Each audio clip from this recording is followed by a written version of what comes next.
Subscribe कीजिए defence squad channel को और बेल आइकन को दबाइए लेटेस्ट डिफेंस वीडियोस सबसे पहले देखने के लिए। जय हिंद डिफेंस लवर्स, स्वागत है आप सभी का डिफेंस ज्ञान सीरीज के एक बेहद ही फ्रेश एपिसोड में। आज का जो एपिसोड है ये काफी ज्यादा इंटरेस्टिंग होने वाला है क्योंकि आज का टॉपिक ही काफी इंटरेस्टिंग है और वो टॉपिक है एयर डिफेंस सिस्टम को लेकर। जैसे कि ये बात तो आप सभी जानते ही होंगे कि जो एक एयर डिफेंस सिस्टम होता है वो किसी भी देश की सिक्योरिटी डॉक्ट्रिन का एक अभिन्न हिस्सा माना जाता है, क्योंकि कोई भी देश नहीं चाहेगा कि उसके हवाई क्षेत्र में दुश्मन प्रवेश कर जाए और इसी वजह से एयर डिफेंस सिस्टम किसी भी देश की राष्ट्रीय सुरक्षा में एक बहुत महत्वपूर्ण भूमिका निभाते हैं। अब अगर बात करें हमारे देश भारत की, तो भारत में कई अलग अलग तरह के एयर डिफेंस सिस्टम्स को ऑपरेट किया जाता है और जबकि अभी कई सारे एडवांस सिस्टम्स और विकसित भी किए जा रहे हैं। लेकिन आप में से ऐसे कितने हैं जिनके खुराफाती दिमाग में कभी एक ख्याल आया हो कि भारत को इतने अलग अलग तरह के एयर डिफेंस सिस्टम्स इस्तेमाल करने की जरूरत है क्यों?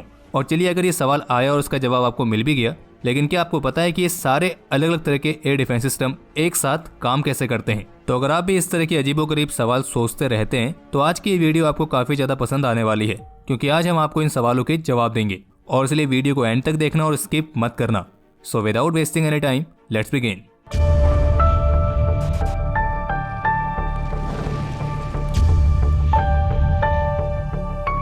वीडियो में आगे बढ़ने से पहले हम आपको सूचित कर दें कि इस एपिसोड में आपको जो भी जानकारी दी जाएगी उसके रिगार्डिंग एक आर्टिकल हमारी ऑफिशियल वेबसाइट defenseexp.com पर भी पब्लिश किया गया है। तो अगर किसी को ये जानकारी इंग्लिश में चाहिए तो वे उस आर्टिकल को कंसीडर कर सकते हैं। और बाकी इसके अलावा आपको ये भी क्लियर कर दें कि वैसे तो एयर डिफेंस सिस्टम में फाइटर एयरक्राफ्ट और उनकी एयर टू एयर मिसाइल्स भी एक मेजर पार्ट मानी जाती हैं, लेकिन इस एपिसोड में हम केवल surface to air missile system में ही फोकस करने वाले हैं। तो चलिए अब शुरू करते हैं इस वीडियो को। लेकिन मेन टॉपिक की गहराई में डुबकी लगाने से पहले हम भारत द्वारा ऑपरेट किए जाने वाले अलग अलग एयर डिफेंस सिस्टम का एक ब्रीफ ओवरव्यू ले लेते हैं, ताकि मेन टॉपिक की गहराई पर जाकर आपको किसी भी तरह की कंफ्यूजन ना हो।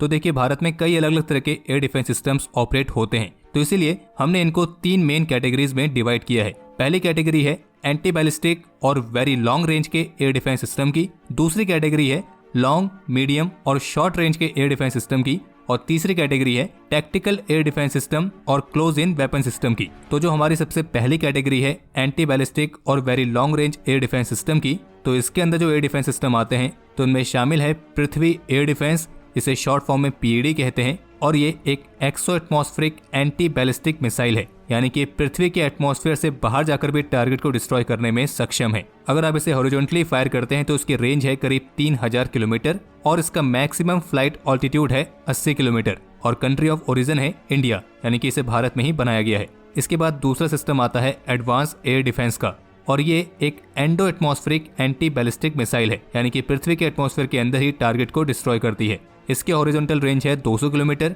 इसका मैक्सिमम फ्लाइट ऑल्टीट्यूड है 30 से 40 किलोमीटर और इसका भी कंट्री ऑफ ओरिजिन है इंडिया। और ये पीएडी और एएडी ये दोनों ही मिसाइल्स भारत के बैलिस्टिक मिसाइल डिफेंस प्रोग्राम का हिस्सा हैं। इन दोनों के अलावा इस कैटेगरी में एक और सिस्टम है जो है S-400 एयर डिफेंस सिस्टम। हालांकि फिलहाल अभी ये सर्विस में कमीशन नहीं हुआ है, लेकिन इसकी जो पहली रेजिमेंट है वो इस साल के अंत से पहले भारत पहुंच जाएगी और अगले साल से इसे ऑपरेशनल कर दिया जाएगा। और ये एक surface to air long range का सिस्टम है। इसके हॉरिजॉन्टल रेंज है 400 किलोमीटर, मैक्सिमम फ्लाइट ऑल्टीट्यूड है 30 किलोमीटर और कंट्री ऑफ ओरिजिन है रशिया। अब इस कैटेगरी में हमने आपको जो पीएडी और एएडी मिसाइल के बारे में बताया, जो कि भारत के स्वदेशी बैलिस्टिक मिसाइल डिफेंस प्रोग्राम का एक हिस्सा है। और अगर आपको ध्यान होगा तो मिशन शक्ति के तहत भारत ने जो अपनी एंटी सैटेलाइट मिसाइल का सफलतापूर्वक परीक्षण किया था, तो उस परीक्षण में जो बैलिस्टिक मिसाइल डिफेंस इंटरसेप्टर इस्तेमाल हुई थी वो भारत के इसी स्वदेशी बैलिस्टिक मिसाइल डिफेंस प्रोग्राम का ही हिस्सा थी और उस इंटरसेप्टर को पृथ्वी डिफेंस मिसाइल मार्क 2 का नाम दिया गया था। और इसी वजह से भारत के स्वदेशी बैलिस्टिक मिसाइल डिफेंस प्रोग्राम के तहत अब एक ऐसी कैपेबिलिटी भी है जिसके चलते हम स्पेस पे मौजूद टारगेट को भी इंटरसेप्ट कर सकते हैं।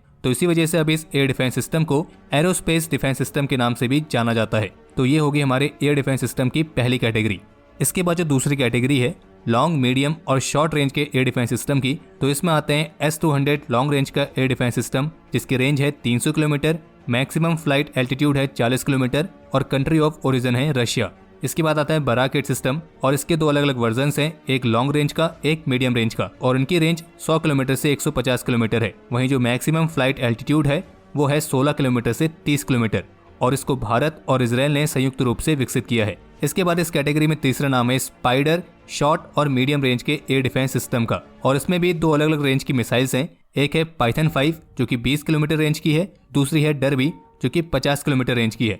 और इनका भी जो मैक्सिमम फ्लाइट एल्टीट्यूड है तो पाइथन 5 का है 9 किलोमीटर और डरबी का है 16 किलोमीटर, और इस सिस्टम को इजराइल द्वारा विकसित किया गया है। इसके बाद इस लिस्ट में चौथा नाम है भारत के स्वदेशी Akash medium range air defence system का। तो इस सिस्टम के तहत फिलहाल जो मिसाइल सर्विस में इंडक्ट हैं उनकी रेंज है 30 किलोमीटर, मैक्सिमम फ्लाइट एल्टीट्यूड है 18 किलोमीटर और कंट्री ऑफ ओरिजिन है भारत। बाकी इस Akash surface to air missile defence system के तहत और भी अलग अलग वेरिएंट्स को विकसित किया जा रहा है और इनकी रेंज मौजूदा वर्जन से ज्यादा होगी। अब अगर बात करें तीसरी मेन कैटेगरी की जो है टैक्टिकल एयर डिफेंस सिस्टम और क्लोज इन वेपन सिस्टम की, तो ये वेरी शॉर्ट रेंज के एयर डिफेंस सिस्टम वाली कैटेगरी है और इसमें अधिकतर टैक्टिकल एयर डिफेंस सिस्टम ऐसे हैं जो मोबाइल हैं, यानी कि उन्हें एक जगह से दूसरी जगह ट्रांसपोर्ट करना आसान होता है। और इस तरह के एयर डिफेंस सिस्टम्स का इस्तेमाल खास तौर पर मूविंग आर्मी फॉर्मेशंस और कॉन्वॉयज को डिफेंस कवर देने के लिए किया जाता है। एग्जाम्पल के लिए आप ले सकते हैं OSA AKM, स्ट्रेला, टंग्स्का, शिल्का, ऐसे एयर डिफेंस सिस्टम, ये सब इस कैटेगरी में आते हैं। और इनमें से कुछ सिस्टम मैन पोर्टेबल हैं जो लाइट वेट होते हैं और जिन्हें 2 सोल्जर्स आसानी से कैरी कर सकते हैं और कंधे पर रख के लॉन्चर की मदद से उन्हें लॉन्च किया जाता है। इसके एग्जाम्पल के तौर पर आप ले सकते हैं अमेरिका का बेहद ही famous Stinger man portable air defence system या फिर रशिया का इग्ला सिस्टम। और जबकि DRDO भी भारत में स्वदेशी तौर पर एक man portable air defence system को विकसित करने पर काम कर रही है। बाकी इस कैटेगरी में कुछ क्लोज इन वेपन सिस्टम्स भी आते हैं जिनमें मुख्य रूप से एंटी एयरक्राफ्ट गन्स काउंट होती हैं और ये वेरी शॉर्ट रेंज के एयर डिफेंस सिस्टम होते हैं और इसी वजह से इन्हें एयर डिफेंस की लास्ट लेयर के तौर पर कंसीडर किया जाता है। तो ये तो हो गई एयर डिफेंस सिस्टम की 3 मेन कैटेगरीज। उम्मीद है यहाँ तक आपको वीडियो समझ में आ गई होगी। अब अगर आपको यहाँ तक समझ में आ गया है तो थोड़ा सा इस टॉपिक की गहराई में और जाते हैं और एयर डिफेंस सिस्टम काम कैसे करता है इसको समझने से पहले आपको एयर डिफेंस इंफ्रास्ट्रक्चर के 2 इंपॉर्टेंट टाइप्स को समझना होगा। तो आपको बता दें कि एयर डिफेंस इंफ्रास्ट्रक्चर के 2 इंपॉर्टेंट टाइप्स होते हैं, एक होता है पॉइंट डिफेंस और दूसरा होता है एरिया डिफेंस। अब इसमें जो पॉइंट डिफेंस है तो ये एक ऐसा इंफ्रास्ट्रक्चर है जब हम किसी एक पर्टिकुलर लोकेशन को इनकमिंग एरियल थ्रेट से सुरक्षा प्रदान करते हैं और उस पर्टिकुलर लोकेशन को डिफेंड करने के लिए फिर हम अलग अलग तरह के लॉन्ग, मीडियम और शॉर्ट रेंज के सिस्टम्स को वहां पर डिप्लॉय करते हैं। और ये अलग अलग रेंज के एयर डिफेंस सिस्टम अपनी अपनी रेंज के अनुसार एक तरह का वर्चुअल सुरक्षा कवच बनाते हैं। पॉइंट डिफेंस का मतलब ये हो गया कि जब हम किसी एक सिंगल ऑब्जेक्ट या किसी लिमिटेड एरिया को डिफेंड करते हैं, जैसे कि मान लीजिए कोई शिप है, कोई बिल्डिंग है या कोई एयरफील्ड है या फिर ऐसी अन्य सब चीजें। अब अगर बात करें दूसरे इंफ्रास्ट्रक्चर की तो वो होता है एरिया डिफेंस और इसका मतलब होता है जब हम इनकमिंग एरियल थ्रेट से किसी एक बहुत बड़े एरिया को डिफेंड करते हैं और एरिया जितना ज्यादा बड़ा होगा उस पर खतरा उतना ही ज्यादा होगा और इसलिए उसको डिफेंड करने की तैयारी भी उसी हिसाब से करनी पड़ेगी। और एरिया डिफेंस वाले इंफ्रास्ट्रक्चर में उस एरिया के ऊपर वाले एयर स्पेस में दुश्मन के किसी भी एयरबोर्न ऑब्जेक्ट को अंदर आने की अनुमति नहीं होती है और दुश्मन को एयर स्पेस में घुसने से रोका जाए तो उसके लिए फिर उस एरिया पर एयर डिफेंस सिस्टम की बैटरीज को डिप्लॉय किया जाता है। और अगर आप ऑर्गेनाइजेशन लेवल पर कंपेयर करते हैं तो एयर डिफेंस सिस्टम की एक बैटरी के अंदर एक कंपनी जितनी चीजें होती हैं, यानी कि उसकी अपनी खुद की मिसाइल्स होंगी, अपना खुद का कमांड एंड कंट्रोल सिस्टम होगा और उसको ऑपरेट करने वाले उसके अपने ट्रूप्स होंगे। और एरिया डिफेंस के लिए लॉन्ग रेंज और वेरी लॉन्ग रेंज के एयर डिफेंस सिस्टम खास तौर पर इस्तेमाल होते हैं। तो ये तो हो गई बात एयर डिफेंस इंफ्रास्ट्रक्चर की। अब इस टॉपिक में थोड़ा और आगे बढ़ते हैं और आपको ये बताते हैं कि इतने सारे अलग अलग तरह के सिस्टम्स इस्तेमाल क्यों किए जाते हैं। तो देखिए, जो एयर डिफेंस सिस्टम होते हैं वो आमतौर पर लेयर्स में काम करते हैं और अगर किसी सर्टेन लोकेशन या एरिया को डिफेंड करना है तो फिर वहां पर एयर डिफेंस सिस्टम की अलग अलग लेयर्स प्लेस की जाती हैं और ये सब पॉसिबल हो पाता है अलग अलग सिस्टम्स की अलग अलग रेंज और अलग अलग कैपेबिलिटीज के आधार पर। और ऐसा करना जरूरी इसलिए होता है ताकि टारगेट को इंटरसेप्ट करने के चांसेस और भी बढ़ जाएं। अगर आप में से किसी की ये बात समझ में नहीं आई है तो वो इस बात को ऐसे समझ लीजिए कि जब कड़ाके की सर्दी पड़ती है तो जिस तरीके से सर्दी से बचने के लिए हम कपड़ों की अलग अलग लेयर पहनते हैं, यानी कि पहले शर्ट पहनेंगे, फिर स्वेटर, फिर जैकेट, इस तरीके से ताकि हमें सर्दी लगने के चांसेस कम से कम रहें। तो ये एयर डिफेंस सिस्टम की लेयरिंग भी कुछ इसी तरीके से है। बाकी इतने सारे अलग अलग सिस्टम्स को इस्तेमाल करने का दूसरा कारण ये भी होता है कि आपका टारगेट किस तरीके का है, क्योंकि कुछ ऐसे सिस्टम्स होते हैं जो किसी पर्टिकुलर टाइप के थ्रेट के खिलाफ ही ज्यादा अच्छा काम करते हैं। एग्जाम्पल के लिए आप इसे ऐसे ले लीजिए कि भारत का जो बैलिस्टिक मिसाइल डिफेंस प्रोग्राम है उसे खास तौर पर विकसित किया गया है दुश्मन की तरफ से आती हुई इंटरकॉन्टिनेंटल रेंज वाली बैलिस्टिक मिसाइल्स को इंटरसेप्ट करने के लिए, ताकि वो उसे हाई एल्टीट्यूड पर ही खत्म कर दे। वहीं जो S-400 एयर डिफेंस सिस्टम है वो दुश्मन की क्रूज मिसाइल्स या उसके एयरक्राफ्ट के खिलाफ ज्यादा इफेक्टिव साबित होता है। वहीं अगर एग्जांपल ले लें शिल्का जैसे वेरी शॉर्ट रेंज के एयर डिफेंस सिस्टम का, तो वो लो फ्लाइंग टारगेट जैसे कि हेलीकॉप्टर्स, ड्रोन्स, इन सब के खिलाफ काफी ज्यादा प्रभावी है।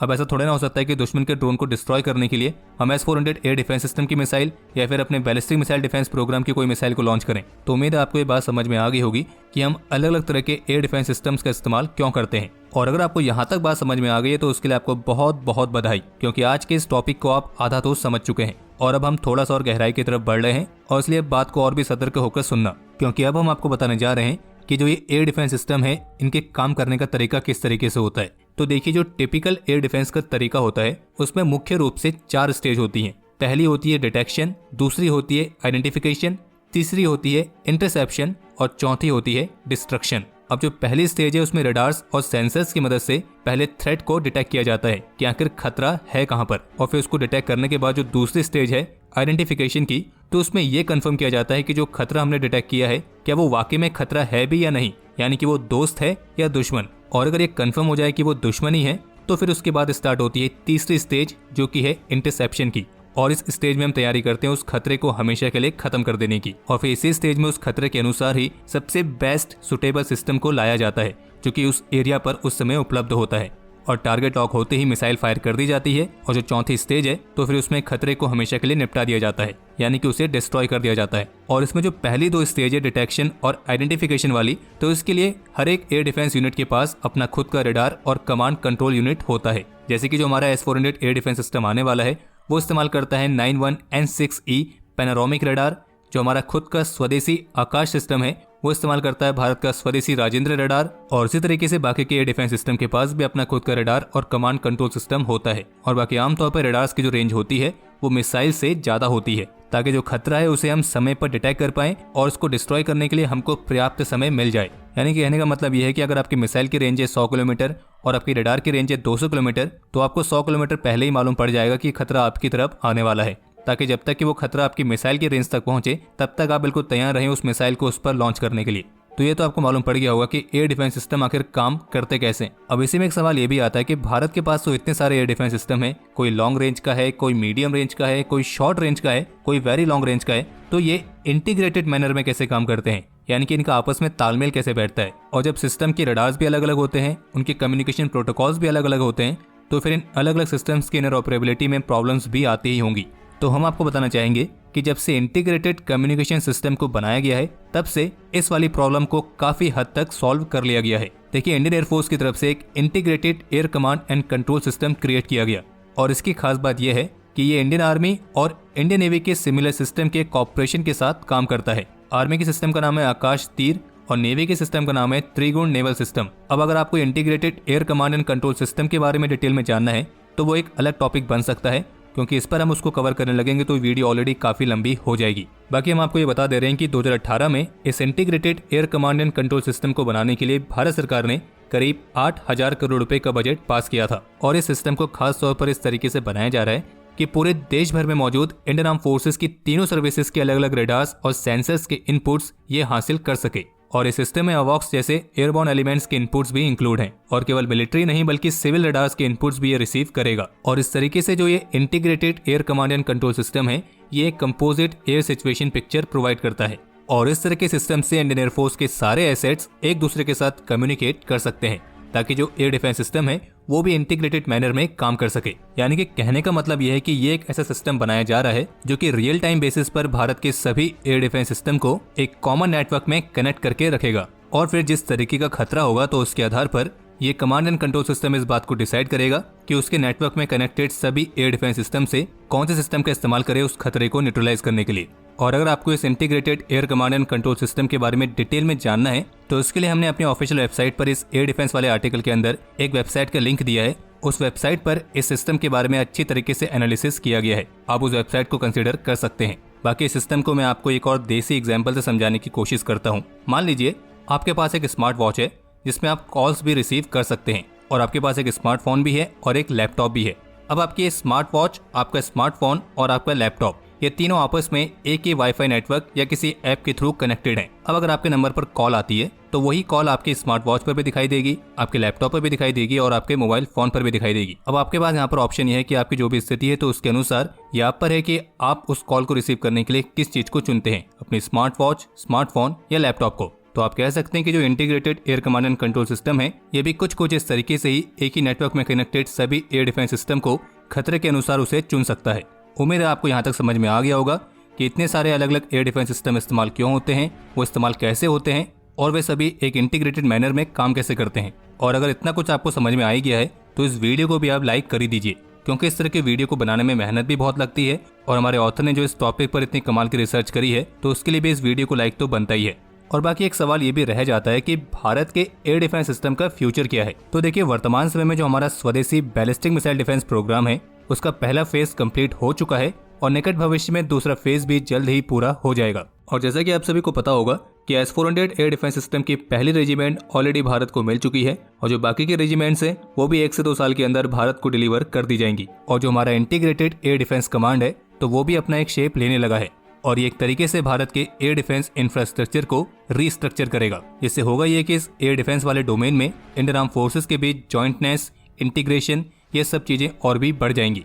और जिस तरीके से ड्रोन्स का खतरा बढ़ रहा है तो ऐसे में आगे चलकर भारत की जो ये एयर डिफेंस वाली स्ट्रेटजी है इसमें एंटी ड्रोन सिस्टम भी एक महत्वपूर्ण हिस्सा बने रहेंगे।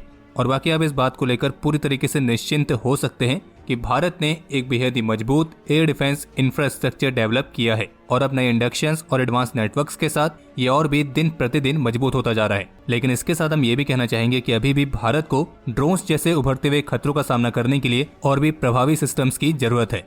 और इसके साथ साथ जो हमारे सारे एसेट्स हैं उनका हम और भी ऑप्टिमम तरीके से यूटिलाइजेशन कर सकें, तो इस चीज को हासिल करने के लिए इंटीग्रेशन के ऑनगोइंग प्रोसेस को भी काफी ध्यानपूर्वक पूरा करने की आवश्यकता है। और बाकी हमें इस बात पर ना तो कभी डाउट था और ना ही कभी डाउट होगा कि हमारी ग्रेट इंडियन आर्म फोर्सेस और हमारे भारत के अन्य सभी फोर्सेस इस देश को सुरक्षित रखने के लिए पूरी तरीके से सक्षम है। और इसी नोट के साथ हम इस वीडियो को एंड करना चाहेंगे। और अगर आपको वीडियो पसंद आई हो तो वीडियो को लाइक करे बिना तो मत जाना, बाकी साथ ही साथ इसे अधिक से अधिक शेयर भी करें। और इस वीडियो को लेकर कोई भी सुझाव हो, सवाल हो, उसके लिए कमेंट सेक्शन ओपन है। और अगर आपने अभी तक चैनल को सब्सक्राइब नहीं किया है तो सब्सक्राइब करना ना भूलें।